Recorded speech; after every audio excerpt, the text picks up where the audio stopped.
Pumalag ang mayor ng Bulan Sorsogon sa mga paratang na sila ang may kagagawan ng banye-banyerang tamban na nasayang sa kanilang lugar kamakailan lang. Ayon naman sa Agriculture Department, naiwasan sana ang insidente. Ang detalye sa Agenda Report ni Dexter Ganibe.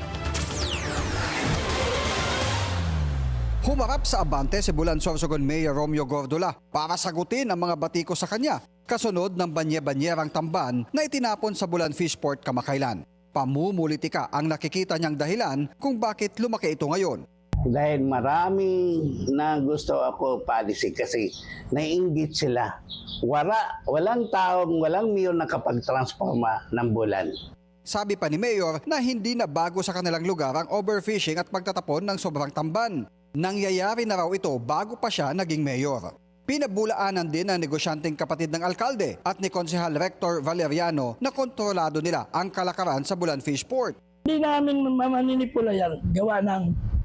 Hindi naman namin kaya kunin lahat ang isda. Hindi namin namumunupuliya yan. Hindi na nakikialam dyan si Mayor, bagkos matagal na kaming nagninegosyo ng isda. Sa investigasyon ng Department of Agriculture, lumalabas na may pagkukulang ang LGU at nagkulang sa komunikasyon sa mga mangingisda na wala rin umanong pakundangan sa panguhuli ng isda. It can be avoided, no, if there is proper planning between port, LGU and among the fishermen themselves. Unfortunately, that is normal in a way na nangyayari yan pag maraming fishing season.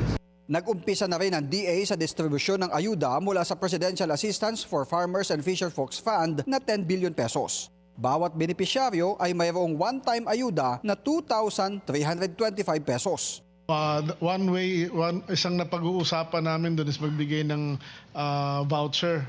Pero kung tatagal pa ang krisis, pinag-aaralan na niya ng DA na humiling ng dagdag na 40 billion pesos, kung saan 20 billion ay ilalaan para sa ayuda sa fertilizer sa mga magsasaka ng palay, 10 billion sa mga mangingisda at 10 billion naman sa iba pang sektor ng agrikultura. Yun nga ang problema, ang dami yung pinag-aaralan. Sabi nila, hihikahos na raw sila sa loob ng isang linggo. Wala nang magpapalaot. Pwede bang bilisan konti? Baka next week may decision na ho yun.